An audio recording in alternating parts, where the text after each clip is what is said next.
लगातार रुझान परिणाम क्या कुछ कह रहे हैं ये आपको बता रहे हैं। 3 राज्य हैं नॉर्थ ईस्ट के। अब तक के रुझानों में मेघालय में बड़ा उलटफेर नजर आ रहा है। मेघालय में एनपीपी ने पलटा है गेम, फंसा बहुमत का खेल। तो त्रिपुरा में लेफ्ट ने मारा जंप, भाजपा को दे रही है टक्कर। तीनों ही राज्यों में कांग्रेस का सबसे घटिया प्रदर्शन नजर आ रहा है। वहीं अभी तस्वीरें बहुत कुछ कह रही हैं और शायद इसलिए बीजेपी मुख्यालय की जो तस्वीरें हम आपको दिखा रहे थे वहां पर तस्वीरें, तैयारियां तो नजर आ रही थी लेकिन कोई भी व्यक्ति वहां नजर नहीं आ रहा था, क्योंकि इंतजार ये हो रहा है कि परिणाम क्या कुछ कहते हैं। रुझान जब 11-12 बजे तक क्लियर हो जाएंगे उसके बाद शायद बीजेपी मुख्यालय हो या और जगह हो, वहां पर स्थिति साफ नजर आए। प्रवक्ता, कार्यकर्ता पहुंचना शुरू करें, बड़े नेता पहुंचना शुरू करें। और चलिए, हमारे गेस्ट जो हैं वो लगातार बने हुए हैं। पहले रुक कर लेते हैं राजस्थान का। आशीष जी, जब विधानसभा से बाहर हमारे सहयोगी बातचीत कर रहे थे तो वो बता रहे थे कि इस तरह से जो सिलेंडर के दाम बढ़े हैं, एक तरफ मुख्यमंत्री अशोक गहलोत कहते हैं 500 रुपए में सिलेंडर देंगे, बीजेपी कहती है कि 50 रुपए बढ़ा देंगे। होली का समय आ गया है, क्या इन चीजों से या इन आंकड़ों से आप राजस्थान का चुनाव जीत पाएंगे? मेघा जी, हमें मुख्यमंत्री जी की घोषणा का धरातल पे उतरने का इंतजार करना चाहिए। पिछले बजट में मुख्यमंत्री जी ने बोला था मैं राजस्थान की 1 करोड़ 33 लाख महिलाओं को 1 करोड़ 33 लाख महिलाओं को स्मार्टफोन मिलने थे। पिछले बजट में घोषणा हुई थी, साल भर से ऊपर हो गया। सरकार अब उस योजना को लेकर के ठंडे बस्ते में है, ये फैक्ट है। तो आप 1 अप्रैल का इंतजार कीजिए, हम देखते हैं कि मुख्यमंत्री जी, हम तो चाहेंगे अगर आपने बजट में घोषणा की है तो आप जनता को 500 रुपये में सिलेंडर दें, लेकिन हमको मेघा जी पूरी स्थिति का आकलन करना चाहिए। ये फैक्ट है कि 2022 में और 2023 में जो भी प्रोजेक्शंस आ रहे हैं, जो भी आंकड़े आ रहे हैं, उसमें भारत की अर्थव्यवस्था सबसे तेज़ गति से बढ़ रही है। हमें अपने पड़ोसी देशों का स्थिति भी देखनी चाहिए, चाहे पाकिस्तान की बात कर लें, चाहे नेपाल की बात कर लें, चाहे श्रीलंका की बात कर लें। पाकिस्तान में तो सिलेंडर मिल ही नहीं रहा है, वहाँ थैलियों में गैस बांटी जा रही है, वहाँ आटा नहीं है, यूके के अंदर सब्जियाँ नहीं है, फल नहीं है। भारत में आज सारी चीज़ें अवेलेबल है, इकोनॉमी हमारी तेज गति से बढ़ रही है। हम किसी भी चीज की बात कर लें तो देश की जनता बहुत समझदार है, वो झूठे वादों में नहीं आने वाली है। झूठे वादों में नहीं आती है तो फिर अगर आप नॉर्थ ईस्ट में जाते हैं क्यों कहते हैं कि सिलेंडर फ्री देंगे? फ्री की बात वहां पे क्यों करते हैं? देखिए, जहां तक लोगों के जीवन स्तर में सुधार की बात है, जहां तक जरूरत की बात है, भारतीय जनता पार्टी करती आई है ना। हम 80 करोड़ लोगों को खाद्यान्न भी दे रहे हैं, किसानों को सम्मान निधि भी दे रहे हैं, प्रधानमंत्री आवास का निर्माण भी कर रहे हैं, नल से जल की योजना भी चला रहे हैं, आयुष्मान भारत योजना भी चला रहे हैं। देखिए, भारत के अंदर हमको मानना पड़ेगा कि एक बहुत बड़ा वर्ग ऐसा है जिसको कि अगर हमने उसकी आर्थिक स्थिति में बदलाव नहीं लाया तो हम भारत का भला नहीं कर पाएंगे, ये फैक्ट है। तो भारतीय जनता पार्टी की जो सरकार की नीति है वो गरीब कल्याण की नीति शुरू से रही है। अगर हम बात करें 9 सालों की, अगर हम बात करें तो सर चिरंजीवी योजना आई तो राजस्थान की बात कर लो। मेघा जी, इसके पहले मेघा जी वसुंधरा जी की राजस्थान में सर मेघा जी राजस्थान में जब वसुंधरा जी की सरकार थी तो आपको पता होगा जो हमने जो भामाशाह योजना लॉन्च की वो देश की सबसे पहली योजना थी। फिर हमने अगर बात करें तो मोदी जी ने देश में 50 करोड़ लोगों को आयुष्मान भारत का कवरेज दे रखा है, उसी का ये एक्सटेंशन है, मुख्यमंत्री जी ने किया है। लेकिन लागू कहाँ हो रही है? प्राइवेट अस्पतालों ने, प्राइवेट अस्पतालों ने, प्राइवेट अस्पतालों ने 50 लाख को अगर दे रखा तो क्या दे रखा भाई? अस्पतालों ने किस तरह से भी आप देखिए, 50 लाख को अगर कवरेज दे रखा है, चिरंजीवी योजना है, आरजीजीएस योजना है, उसका बहिष्कार किया है, लोगों को लाभ ही नहीं मिल रहा है। बड़े बड़े हॉस्पिटल्स ने बोर्ड लगा रखा है कि ये योजना हमारे हॉस्पिटल्स में लागू नहीं। अभी अस्पताल के अंदर आप देखिए कितनी हृदय विदारक घटना हुई है सिरोही के अंदर। आप बताइए, ये राजस्थान की सरकार है, आप बताइए। एसएमएस में अभी अब खबर चल रही थी, राजस्थान का सबसे बड़ा हॉस्पिटल है, वहां से इंजेक्शन चोरी हो रहे हैं, मुख्यमंत्री जी वहां भर्ती रहते हैं, मुख्यमंत्री जी को दुख होता है वहां की व्यवस्थाओं को लेकर के। अच्छा, जो सिरोही में हुआ, आप बताइए क्या वो किसी भी एंगल से सही माना जा सकता है? रुकना चाहेंगे, मल्लिकार्जुन खड़गे क्या कुछ कह रहे हैं, सुनते हैं। We ourselves contested very less seats and we thought that with alliance we may get majority, but when results will come finally, let us see where we will get some majority and where we will not be not able to form the government. Will it be the reflection for parliament elections, sir? No, it is nothing to do with small states elections. Usually, the northeast parties, they go with the central government trend, but many leaders are committed to national politics. They support Congress, they support secular parties, they support democracy and constitution. Such people, they feel that Congress with alliance should come forward to form the government. Mallikarjun खड़गे को आप सुन रहे थे और अभी हालांकि वो कुछ भी कहने से बच रहे हैं, वो आवाज में अभी तेजी नजर नहीं आ रही है और कह रहे हैं कि अलायंस तो जरूर किया है, लेकिन अब उसके बाद क्या कुछ रहता है ये देखना होगा, मेजॉरिटी का ही मिलती है या नहीं। भंवर जी से रुख कर लेते हैं। भंवर जी, आखिर ऐसा क्या रहा कि कुछ आपने सीटों पर अपने उम्मीदवार उतारे और कांग्रेस के साथ आप गठबंधन करते हैं, यानी एक लेफ्ट पार्टी है और एक सेंटर पार्टी है। जो केरल है वहां पर स्थिति अलग है और आप त्रिपुरा में एक साथ आते हैं। क्या ये जो कार्यकर्ता हैं उनके दिमाग में सेट कर पाएंगे आप, या आपने इनको सेट किया है कि नहीं हम एक हैं? देखिए, क्या बंगाल में भी पहले जब चुनाव हुआ ना तो वहाँ की परिस्थितियां इतनी ज्यादा थी, उसी तरह की स्थितियां अभी यहाँ पर है, तो वहाँ पूरा का पूरा विपक्ष जो है एक साथ मिलकर लड़ रहा है और अभी जरूरत भी है। जिस तरह की फांसीवादी ताकतें बीजेपी जो देश में सत्ता चला रही है और जिस तरह से वो काम कर रही है, उसके खिलाफ विपक्षी अगर एकता बनती है तो वो कोई खराब नहीं है। उसमें ऐसा कोई नहीं दोष है कि अगर कोई दुश्मन पूरा सत्ता का दुरुपयोग कर रहा है तो उसके खिलाफ क्या है, जनमत को इकट्ठा करना होगा। तो जनमत जो बिखरा हुआ है आज देश में, भारतीय जनता पार्टी कोई चाहते थोड़ी है लोग। 65% लोग चाहिए, सुनिए ना मेरी बात, 65% लोग भारतीय जनता पार्टी के खिलाफ पूरे देश में वोट दे रहे हैं, लेकिन वोटों का बिखराव होने से वो जीत जाती है 35% में। अगर वो 65% वोट एक जगह आ जाएंगे तो भारतीय जनता पार्टी कहीं रहेगी नहीं, वो कब्रिस्तान में मिलेगी। ये हालत इनकी हो जाएगी। तो अगर विपक्षी एकता बनती है, जो बननी चाहिए ऐसे समय में जहां की गुंडागर्दी चल रही है, दो लोग जो है देश को बेच रहे हैं, आम आदमी का जीना मुश्किल कर दिया है, महंगाई ने कमर तोड़ के रख दी है। आप बात करिए आम आदमी से। आज ये बात कर रहे हैं राजस्थान में एक आदमी का एक कुत्ता बच्चे को उठा के ले गए, बिल्कुल गलत है, नहीं होना चाहिए। लेकिन यूपी में कितने बच्चे मर गए जहां ऑक्सीजन नहीं मिली? क्या किया इन्होंने?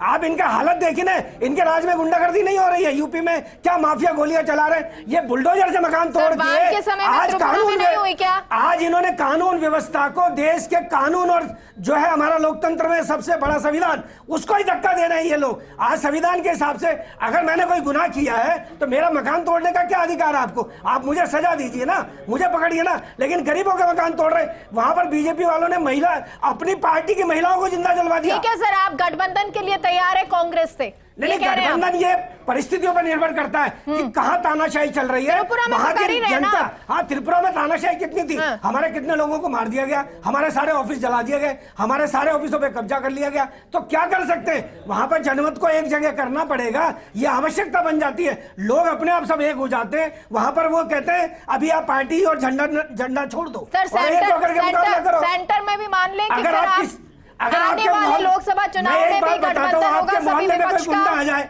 आपके मोहल्ले में कोई गुंडा आ जाए तो आप क्या करेंगे? सबको मिलकर ही मुकाबला करना पड़ेगा। अगर कोई सोचेगा मैं बीजेपी का मैं नहीं करूं, कोई कहेगा मैं कांग्रेस का मैं नहीं करूं, और कोई कहेगा मैं हूं, तो आज देश में जो गुंडागर्दी है उसका मुकाबला एक होकर करना पड़ेगा। एक टाइम में कांग्रेस आपके लिए गुंडा क्यों बन गई थी? क्यों आप उसको अपोजिट ले रहे थे? नहीं, अपोजिट समय की परिस्थितियां निर्भर है ना, समय के अनुसार चलना पड़ेगा आपको। अब ठीक है, मैं ये पूछना चाह रही हूँ, अब जो लोकसभा चुनाव आएंगे उसमें हम माने कि विपक्ष जो है वो एकजुट हो जाएगा? पूरा प्रयास चल रहा है और कोशिश है। अब कितना उसमें सफलता होती है वो आने वाला समय बताएगा। लीड कौन करेगा? लीड तो अभी सारी पार्टियां मिलकर तय करेगी लीडर होगा कौन। ये तो उस समय तय होगा बैठ करके, जैसे एक समय में कॉमन मिनिमम प्रोग्राम बना उसी तरह से प्रोग्राम बनेंगे, उसी के बाद में देश की सत्ता है और बनना चाहिए, कोई तकलीफ नहीं है। आज भारतीय जनता पार्टी जैसी फासिस्ट ताकत को देश में हराना है तो विपक्षी एकता की आवश्यकता है, इसमें कोई दो राय नहीं। प्रतीक जी, विपक्ष एक साथ आने के लिए आपके साथ तैयार है और इसको पहले भी कहा जा चुका है, बहुत सारे बयान इसको लेकर आए हैं कि हम तो तैयार हैं। नीतीश जी कहते हैं, बिहार के सीएम वो ये कह रहे हैं कि हम तो तैयार हैं, इंतजार कर रहे हैं। तो कांग्रेस विपक्ष को एकजुट करने के लिए तैयार है। जो रुझान यहाँ पर आ रहे हैं लगातार, जो पीछे होती जा रही है कांग्रेस, क्या अब कांग्रेस को जो दूसरी पार्टियां या क्षेत्रीय पार्टियां हैं उन सबको एक लेकर चलना होगा? देखिए, रुझानों की बात पे तो मैं एक ही बात कहूंगा कि इब्तिदा इश्क है होता है क्या और आगे आगे देख होता है क्या, क्योंकि लगातार जो भाजपा का जो त्रिपुरा में ग्राफ है वो नीचे जाता जा रहा है रुझानों में, क्योंकि जो सीटों का जीतने और हारने का जो मार्जिन है अभी आप गैप देखेंगे वो 50, 100, 200 वोटों का ही है। दूसरा, आशीष जी से आपने एक सवाल पूछा था कि कल सिलेंडर 50 रुपये महंगा कर दिया गया डोमेस्टिक और 350 रुपये महंगा कर दिया गया, तो उस पर कोई बात नहीं की उन्होंने, वो बोलने को राजी नहीं है। जब कांग्रेस के राज में 400 रुपये पे सिलेंडर मिल रहा था, जब 2.25 लाख करोड़ रुपए की सब्सिडी बांट रहे थे हम लोग, तब तो ये हल्ला मचा रहे थे कि जनता के 400 का सिलेंडर दे रहे हैं आप, बड़ा महंगा आप दे रहे हैं, और अब 1100 रुपये पे स्मृति ईरानी बयान देने को तैयार नहीं है। एक ट्वीट ही कर दें, चलिए मीडिया के सामने नहीं है, एक ट्वीट करके बोल दें कि प्रधानमंत्री नकारा निकम्मा है और वो काम नहीं कर पा रहे हैं इस तरीके के। मेरा सवाल इससे मैं आपके सारे सवालों पे आऊंगा। दूसरी, मैं पहले आशीष जी के जवाब दे दूं, उसके बाद में आपकी बात पे जाऊंगा। दूसरा, बोल रहे थे कि फास्टेस्ट ग्रोइंग इकोनॉमी है। आपने अभी जीडीपी के आंकड़े देखे थे पिछले दिनों, 2 दिन पहले ही आए थे, 4% पे आ गई है जीडीपी ग्रोथ। और क्यों आ गई है? क्योंकि मैन्युफैक्चरिंग की ग्रोथ माइनस चली गई है। जहां पे मेक इन इंडिया की बात हो रही थी, मैन्युफैक्चरिंग ग्रोथ माइनस में चली गई है। अब आपकी बात पे आ जाता हूं, चाहे आप बिहार की बात करें, चाहे आप लेफ्ट के साथ में हमने पहले केंद्र में भी सरकार चलाई है, चाहे यूपी आप 1 की बात कर लीजिए, चाहे बिहार की बात कर लीजिए, तमिलनाडु की, झारखंड की, विपक्ष की एकता कायम है और विपक्ष की एकता को और एकजुट करने के लिए कांग्रेस लगातार प्रयास कर रही है। आगे आकर के सभी नेता एकजुट आगे जो प्रोग्राम बनाएंगे जब आने वाले दिनों के अंदर होगा, और आप देखेंगे कि विपक्ष एकजुट होगा। बिल्कुल आ गया। और आप देखें ना, अभी जैसे मेघालय की बात करेंगे या फिर आप नागालैंड की बात कर लीजिए, इसकी त्रिपुरा की बात कर लीजिए, मेघालय में अकेले चुनाव लड़ रही बीजेपी, हालत देखिए क्या है। उसके अलावा दोनों जगह आप देखिए, और टक्कर सिर्फ टिपरा मोथा दे रही है, और इसके लिए भी मैं चर्चा करूंगी। 13 पर है गठबंधन में बीजेपी, और दोनों जगह चाहे त्रिपुरा की बात करेंगे, कांग्रेस की बात करिए ना, कांग्रेस कहां पर है? कांग्रेस में आपको बता दूं, जो ये चुनाव आयोग की साइट से देख रही हूं, 6 पर बता रही है, अभी लीडिंग है 6 पर, वहीं 24 पर है। आप बीजेपी को तो छोड़ दीजिए, अगर कोई टक्कर दे रहा है तो टिपरा मोथा दे रहा है, और वो भी इसलिए क्योंकि आपके यहाँ से एक नेता गए और वो एक पार्टी बना लेते हैं और उसके बाद जो है वो टक्कर बीजेपी को देते हैं। क्यों आप टक्कर नहीं दे पा रहे हैं गठबंधन में होने के बाद? मैं आपको कह रहा हूं कि जो लेफ्ट का और जो कांग्रेस का गठबंधन है वो पिछली बार से अच्छा कर रहा है, ऊपर जा रहा है। बीजेपी की, अगर आप बीजेपी और बीजेपी गठबंधन की बात करेंगे तो पिछली बार से नीचे जा रहा है। और अभी ये शुरुआती रुझान है, मैंने आपको बोला था, अभी 40 सीटें दिखा रहे थे शुरुआती रुझान के अंदर। नहीं तो मोथा है, नहीं मोथा से ज्यादा है, 13 है। हाँ, तो वो छीन के ले जा रही है ना, आप ये कहिए बीजेपी उसी पे जा रहा हूं मैं, आप उसी पे जा रहा हूं कि मैंने फिर कह रहा हूं कि वहां बहुत छोटी छोटी सीटें 25-25, 30-30 हजार वोटों पे विधानसभा हैं, तो वो जो वोटों का गैप है वो कहीं पे 50, 100 और कहीं कहीं तो 20 वोटों का ही है। तो जब आखिरी राउंड की जब तक वोटिंग खत्म नहीं हो जाती, आपको पता नहीं लगेगा कि कौन आगे और कौन पीछे, क्योंकि हर राउंड में कभी कोई आगे जाता है, कभी कोई पीछे जाता है, क्योंकि छोटे छोटे विधानसभाएं। तो जब हमें अभी अतिशोक्ति होगी ये बोलना कि कांग्रेस अच्छा परफॉर्म नहीं कर रही है, कांग्रेस और कांग्रेस प्लस सरकार बनाएंगे त्रिपुरा में, देख लेना आप। लीडिंग पर चल रही है, आपसे अच्छा तो वामपंथ कर रही है, 12 पर लीडिंग चल रही है। ये मैं चुनाव आयोग से जो साइट है उससे देख के बता रही हूं आपको। लीडिंग तो मैंने अभी आपको बता दिया। अभी मैं जब सुबह देख रहा था तो 40-45 पे पहुंच गई थी बीजेपी, अभी 30 पे आ गई है, क्योंकि वोटों का जो डिफरेंस है वो बहुत कम है। तो आगे जैसे जैसे काउंटिंग आगे बढ़ेगी वैसे वैसे कांग्रेस और कांग्रेस का जो गठबंधन है वो आगे बढ़ेगा और सरकार बनाएगा त्रिपुरा में। देखिए आशीष जी, त्रिपुरा में भी अब उतार चढ़ाव नजर आ रहा है। सुबह सुबह की जो तस्वीरें थी वो कुछ और कह रही थी और अब तस्वीरें थोड़ी पलटती हुई नजर आ रही हैं। क्या किंग मेकर या एक्स फैक्टर जो है वो टिपरा मोथा है? मेघालय से रिलेटेड भी सवाल है, लेकिन पहले इसका जवाब दीजिए।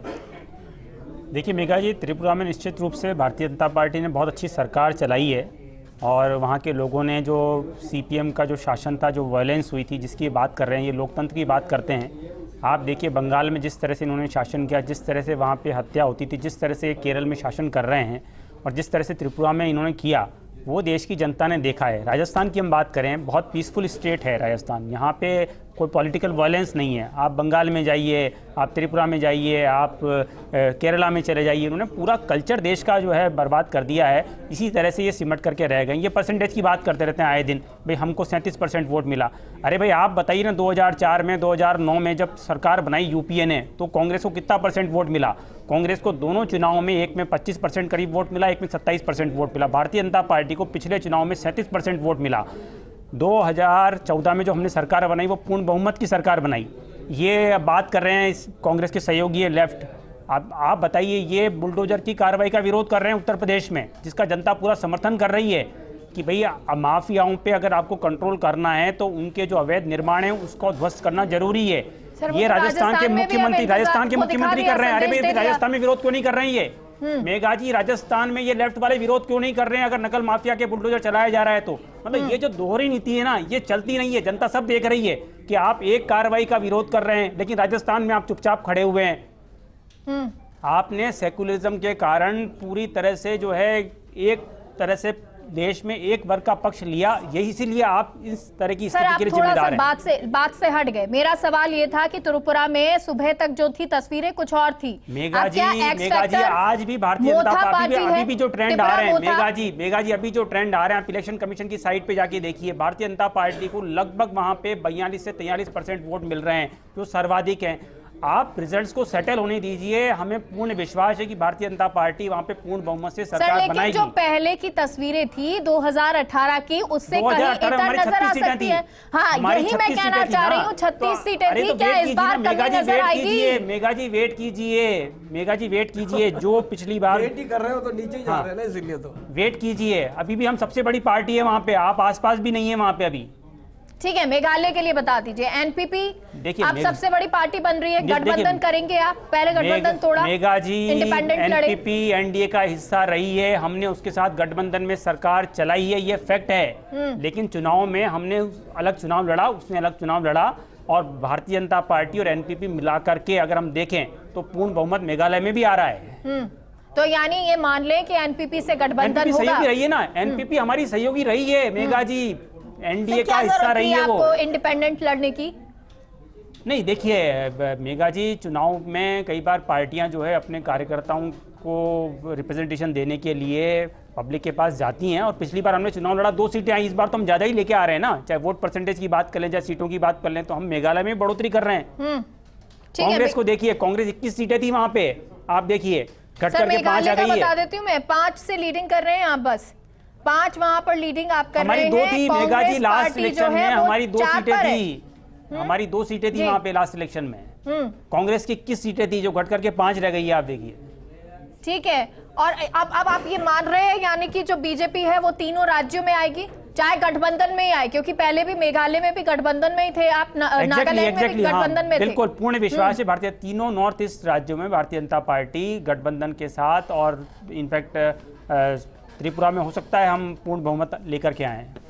ठीक है, प्रतीक जी, क्या जिस तरह से बीजेपी इसको लेके कॉन्फिडेंट होती है कि चाहे हम गठबंधन में रहें या फिर हम इंडिपेंडेंट चुनाव लड़ें, जीतेंगे हम ही, सरकार हम ही बनाएंगे, वो कॉन्फिडेंट कांग्रेस में क्यों नहीं नजर आता है? नहीं, वो कॉन्फिडेंस हमारे में इसलिए नहीं है क्योंकि हमारे पास में चुनाव आयोग नहीं है, हमारे पास ईडी नहीं है, इनकम टैक्स नहीं है, सीबीआई नहीं है। विश्वास कहां है? और जनता का विश्वास तो हमारे साथ ही है। आप देखिए ना, पिछले दिनों जब चुनाव हुए थे हिमाचल में, तो बीजेपी की सरकार थी, फिर क्या हुआ? जो और उनके राष्ट्रीय अध्यक्ष हैं वो तो आते भी वहीं चाहिए। मोदी जी ने ताबड़तोड़ रैलियां भी की थी वहां पे। अब आप त्रिपुरा की बात आ जाए, आशीष जी का जो सरकार आ रही थी, आशीष जी बोल रहे हैं हो सकता है पूर्ण बहुमत आ जाए। वो पूर्ण बहुमत नहीं आएगा, वहां पे कांग्रेस के समर्थन से ही सरकार बनेगी। आप देखिए, रिजल्ट को सेटल होने दीजिए। इन्हीं की बात बोल देता हूं, क्योंकि लगातार जो शुरुआती रुझान था वो लगातार नीचे चलता जा रहा है। दूसरी बात मैं कहूंगा, नागालैंड में जो पार्टी अपने आप को गौ भक्त कहती है, गाय के नाम पे राजनीति करते हैं, और उसके बाद में जब इनका जो प्रदेश अध्यक्ष है वो बोलता है मैं तो बीफ खाता हूं, उसके खिलाफ तो इनके पार्टी में दही जम जाता है इन पार्टी के नेताओं के मुंह में। क्यों भाई? हम गाय हमारी माता है, पूजनीय है हमारे लिए। तो बीजेपी को बोलना चाहिए भाई ऐसा आदमी उनकी पार्टी में क्या कर रहा है। जो बीफ खाता है। तो आप देखिए, गुड़ खाएं और गुलगुलों से परहेज। जैसे जैसे जैसे हिंदुस्तान में बोलते हैं ना कि हर 32 किलोमीटर पे भाषाएं चेंज हो जाती है, उसी तरीके से भाजपा की भाषा भी चेंज हो जाती है हर 32 किलोमीटर पे। आपसे मांग रही थी, जो कांग्रेस पार्टी के प्रवक्ता हैं उनसे लगातार यही जवाब है, पूछ रहे हैं कि आखिर आप बात तो बीजेपी की करते हो कि ये ड्यूअल है, लेकिन आप लोगों को क्यों नहीं बता पा रहे हो, ये विश्वास क्यों नहीं दिला पा रहे हो कि भाई ये तो नॉर्थ में जब जाते हैं, उत्तर भारत में तो कहते हैं कि आप बीफ मत खाओ, बीफ जो खा रहा है उस पर हम हमला करेंगे, ये करेंगे, फलाना दिखाना जो आप बोलते हैं, और वहीं नॉर्थ ईस्ट में आप इस बात को विश्वास नहीं दिला पाते। भाजपा ये विश्वास दिला देती है कि अगर आप खा रहे हैं तो कोई बात नहीं। भाजपा नहीं दिला पाती। आप नागालैंड के आप रिजल्ट देख लीजिए, भाजपा की क्या हालत है। वहां पे इनके जो सहयोगी हैं वो लीडिंग में, ये नहीं है लीडिंग में, वहां पे इनके जो सहयोगी जिनके साथ में एनडीपीपी के साथ में इन्होंने गठबंधन कर रखा है वो लीडिंग के अंदर है, ना कि भाजपा। दूसरी बात मैं आपको मेघालय में करूंगा, जहां पे इन्होंने तो अकेला हाँ। आप रिजल्ट आने दीजिए, और जहां पे मेघालय में इन्होंने अकेला चुनाव लड़ा वहां कांग्रेस आगे है, ना कि पीछे है। आप लेटेस्ट आंकड़े जो पल पल बदल रहे हैं वो पता लग जाएगा। तो मुझे ऐसा लगता है कि फिर आपको कहूंगा, चुनाव हारना जीतना, हमारे पास सीट आए नहीं आए, बहुमत में आ जाए नहीं आए, मैं कह रहा हूं जनता के मुद्दे इससे गौण नहीं हो जाते। और आप अपना दोहरा चरित्र लोकतंत्र में नहीं रख सकते कि आप हर बार 32 किलोमीटर पे, जैसे देश में भाषाएं बदलती हैं वैसे 32 किलोमीटर हर 32 किलोमीटर पे भाजपा की नीति बदल जाती है, भाजपा की भाषा बदल जाती है। अपने आप को गौ सेवक, गौ रक्षक और गांव के नाम पे राजनीति करने वाले वहां जाकर के उनका समर्थन करते हैं, उनको समर्थन करते हैं जो बोलते हैं कि हम तो बीफ खाते हैं। तो मुझे तो ऐसा लगता है पार्टी से निकाल देना चाहिए। सीधे शब्दों में बोले तो हिंदुत्व की बात करती है बीजेपी। हिंदुत्व की बात तो आप मुझे मैं हिंदुत्व की बात पे नहीं आ रहा, मैं तो कह रहा हूं गाय के नाम पे राजनीति करते हैं कि नहीं करते हैं। आप हरियाणा की बात करें, राजस्थान की बात करें, देखिए मैं हिंदुत्व का एजेंडा चला रही है भाजपा। मैं तो कह रहा हूं आपको कि आप एक चीज पे रहिए, अगर आप गौ रक्षक हैं, अपने आप को गौ भक्त बोलते हैं और गाय हिंदू धर्म में हमारे लिए पूजनीय है, और कोई व्यक्ति अगर मेरे सामने बोलता है कि वो बीफ खाता है तो मुझे तो बड़ी घृणा होती है उस व्यक्ति से। तो मुझे नहीं पता कि मोदी जी को क्यों नहीं हो रही है उससे घृणा, उसको तो वो साथ लेकर के घूम रहे। तो ऐसा दोहरा चरित्र राजनीति में नहीं रखना चाहिए, और हम कभी भी कांग्रेस पार्टी ऐसा दोहरा चरित्र नहीं रखते, जो है वो है। और इसीलिए क्योंकि इस घर में जाते हैं कुछ और बात करते हैं, इस घर में कुछ और बात करते हैं, तो इसीलिए इस देश की जनता ने 60 साल तक इनको नकारा था और फिर नकार देंगे। एक दो चुनाव से आप ये नहीं अंदाजा लगा सकते कि जनता इनके साथ में 60 साल तक नकारा है, और कांग्रेस पार्टी दोबारा चुन करके सरकार बना के 60 साल राज। चलिए ठीक है, इसका जवाब आशीष जी से ही लेते हैं। आशीष जी आप दीजिए इसका जवाब। देखिए मेघा जी, होता क्या है कांग्रेस को कि कांग्रेस की कोई नीति नहीं है। हम रूल ऑफ जो लॉ है उसको मानते हैं। राजस्थान के अंदर गो हत्या प्रतिबंधित है, हरियाणा में प्रतिबंधित है, उत्तर प्रदेश में प्रतिबंधित है, हम इसका समर्थन करते हैं। जिस लैंड में जो जैसा रूल होगा, जो नियम होगा, वो ही कानून लागू होंगे। लेकिन कांग्रेस की स्थिति वैसी नहीं है। कांग्रेस का कार्यकर्ता केरल के, अरे मेरी रुकिए, रुकिए तो सही है, रुकिए, अरे रुकिए, अरे आपको अच्छा लगता है क्या? मेघा जी मैं बीच में नहीं बोल रहा था, थोड़ा धैर्य रखिए। केरल में आपका कार्यकर्ता करता है, गाय को मारता है, नहीं राहुल गांधी जी इसको माला पहनाते हैं। अरे राहुल गांधी के साथ यात्रा में चल रहा था, अभी भारत जोड़ो यात्रा में चल रहा था वो। अध्यक्ष को बताइए। ठीक है सर, इस पर दोबारा लौटेंगे। आशीष जी, प्रतीक जी।